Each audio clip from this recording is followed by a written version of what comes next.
शिव परीक्षा बहुत लेता है, पर शंकर पर किया हुआ खर्च, शिव को अर्पण किया हुआ बेलपत्र, शिव को समर्पित किया हुआ एक अक्षत का दाना भी, शंकर को दिया हुआ 1 रुपया भी अपने खाते में लिख कर रखना, और 1 वर्ष तक ये तारीख को लिख कर रखना कि मैंने शंकर के मंदिर में या शंकर की कथा में या शिव महापुराण में इतना खर्च किया था, वो लिख कर रख लेना और आज की तारीख लिख के रख लेना। 1 वर्ष बाद हिसाब लगा कर देखना, वो दुगना क्या 1000 गुना फल प्रदान कर देता है। वो शिव शंकर है। परीक्षा जरूर लेगा, थोड़ा सा परिश्रम जरूर कराएगा, परीक्षा लेगा।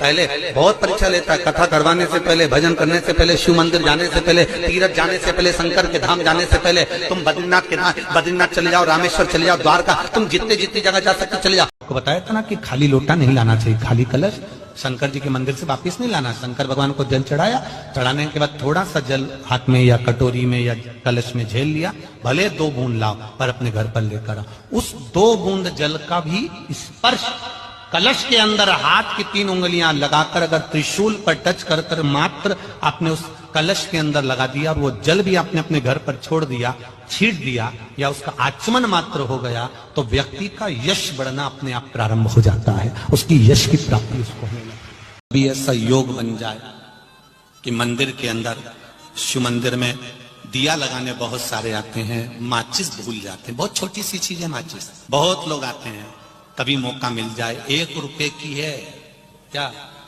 माचिस, 1 रुपए। सबकी कीमत बढ़ी, बस उसी की नहीं बढ़ी, क्योंकि वो आग लगाना जानती है, इसलिए उसकी कीमत आज तक नहीं बढ़ी। वो 1 रुपए, उसकी कीमत वहां भले नहीं बढ़ी हो, परंतु उसकी कीमत शिव मंदिर में बढ़ जाती है।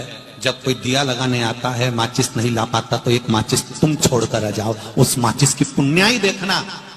दिया वो जलाएगा, खाते में तिल जाएगा। अगर तुम्हें लगता है कि मेरी दुख का समय समाप्त नहीं हो रहा, मेरी दुख की घड़ी समाप्त नहीं हो रही, तो जो पेड़ तुम्हारे यहाँ लगाओ, जो पौधा तुम्हारे यहाँ लगाओ, जो वृक्ष तुम्हारे यहाँ लगाओ, जो क्यारा तुम्हारे यहाँ, कुंडी तुम्हारे यहाँ, उसी की मिट्टी को, उसी के पेड़ के नीचे, उसी पौधे के नीचे, उस मिट्टी को थोड़ा सा हाथ से उसको उठाकर एक लिंग की आकृति बना लें। उसमें जलाधारी बनाने की जरूरत नहीं, केवल लिंग की आकृति बनाकर उसी की पूजन वहीं कर कर, पानी चढ़ाकर 15 से 20 मिनट बाद अपना काम करने के बाद उसी को उसी मिट्टी में विसर्जन कर दें, अपनी कामना कर कर।